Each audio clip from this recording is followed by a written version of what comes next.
Welcome to the Slop Temple. We pray this video helps. In this video, I will explain how to make a frame at home for painting. First, gather your essential materials. You will need 4 wood strips, a miter saw for precise cuts, and strong wood glue. Choose wood that is straight and free of knots, ensuring it is suitable for your painting size. Also, have clamps, sandpaper, and a reliable measuring tape ready. These tools are crucial for a successful and sturdy frame construction. Next, focus on precise measurements and cuts. Carefully measure your painting to determine the exact inner dimensions of your frame.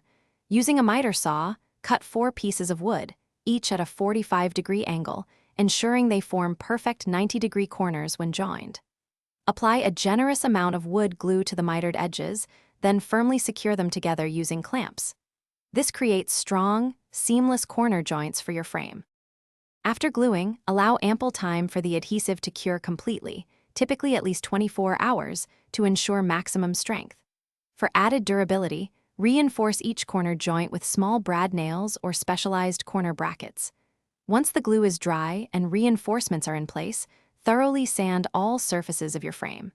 This step smooths out any imperfections and prepares the wood for its final finish, creating a professional look. Finally, it is time for the finishing touches. Apply a primer, then paint or stain your frame to complement your artwork and home decor. Once dry, securely attach hanging hardware, such as D-rings or a picture wire, to the back of the top rail.